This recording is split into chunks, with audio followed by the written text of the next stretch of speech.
what kind of reaction? We don't think that the speaker. What's that? Why not just move on the motion to vacate now if you don't think the speaker is competent? That's a great question. So the reason this was put in the hopper and the reason I co-sponsored it is to try and avoid the situation where he gets vacated from the floor. Because if he sees that he doesn't have the support, and he does not, but he hasn't come to that realization yet, if he would announce that he will leave in 8 weeks, for instance, like John Boehner did, we could replace him without going through all of that on the floor. But if he doesn't So do that, this is an effort to stop that possibility. but if he doesn't do that, he doesn't listen. If to he it. doesn't do that, then he's going to be the one who put us into that situation. But then, at what point do you call for it? I don't plan to call for it. I'm sure you've spoken to It's Marjorie gonna- Taylor Greene about it. Somebody's going to call for it. Maybe not even one of the co-sponsors. What kind of Democrats have already reaction? said that they're going to come out and save him. I mean, so it sounds like this They will progress. doom him if they try that. They won't save him. Like, how is that sustainable? Save his speaker. So you would Like motion to table. Yeah. So what happens is then if his speakership depends on Democrats, it becomes harder for people to vote for him in subsequent motions to vacate. So are you Mr. Massie, are Harder, you? harder for Republicans. Mr. Are you predicting then a motion to vacate if Democrats table it, that Republicans would then again motion to vacate a second time? What I'm saying is it's not a stable situation where if a Republican speaker is the speaker only by virtue of Democrats voting for him, that's not a stable Is condition. his current situation actually what you just described it?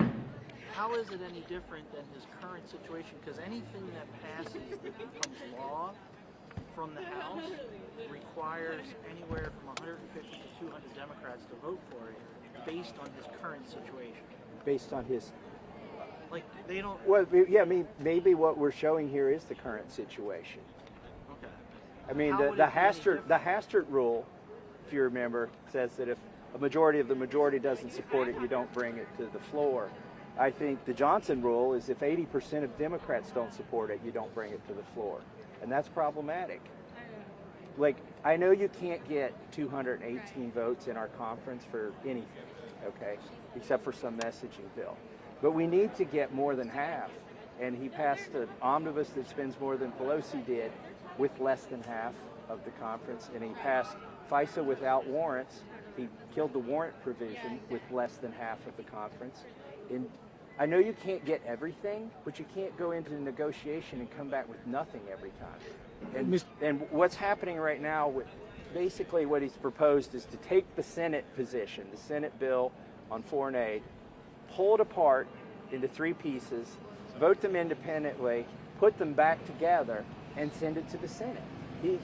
I am almost certain he's agreed with Joe Biden that that's what Joe Biden will get. He alluded to a phone conversation he had with Joe Biden where Joe Biden objected to the breaking it apart in 3 pieces and sending it back.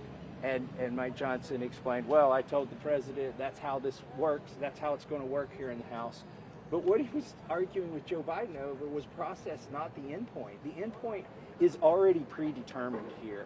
And it's, if Mike Johnson insists on getting to the end point that Joe Biden and Chuck Schumer want, regardless of the number of fancy and bright, shiny objects you perform here or deliver,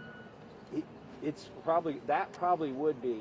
I mean, I don't know that there's any red lines, but I think he's already overdrafted on his political capital, and I don't think he can draw down there. Mr. Massie, what do you say to your colleagues who say this is absolutely not the fight you want in the middle of an election year, a leadership fight, a messy leadership fight, when you're trying to keep the House and take the White House and the Senate? In an election year, having a speaker who can't do the job is really bad. So the alternative is worse. The alternative could be a The speakerless House. alternative is keeping the speaker that we have, and if Mike Johnson would just resign, because the writing is on the wall, then we could avoid a speakerless House. Remember, John Boehner did it. He said, I'm leaving in 8 weeks or until you elect another speaker. But you guys can And- barely and- get and consensus and- on anything. How could you get consensus on a new speaker? I think you're going to get consensus that the speaker isn't doing the job that we elected him to do, or that he said he would do.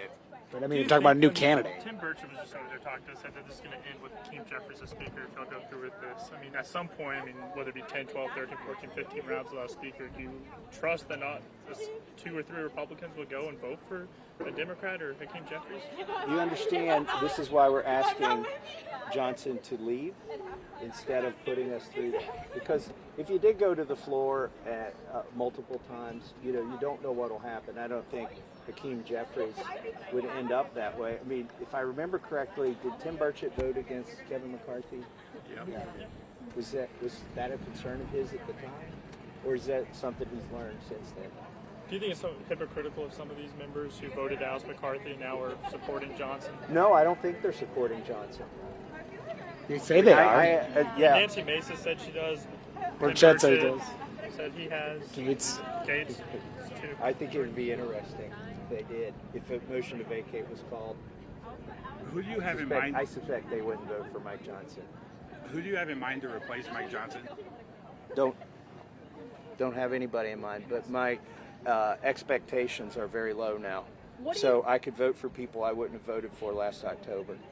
Mike Johnson has lower That gets back to my other question. expectations. You don't have a candidate who can get No, we 218 don't have a votes. candidate. But no one can get 218 votes. Somebody in this. can.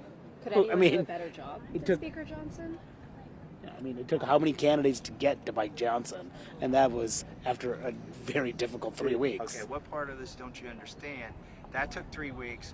We got 8 weeks if Mike Johnson will say he's going to resign in 8 weeks. And you have a speaker the entire time. Mike Johnson gets to remain speaker. He's basically doing what Boehner did. Boehner said, I'm going to clean the barn. Those were his words. Mike Johnson is cleaning the barn. He's taking all of the crap that piled up and just shoving it through and telling us to take it. And you can do that, but you can't do that and remain speaker. Thank you. Thanks for your time.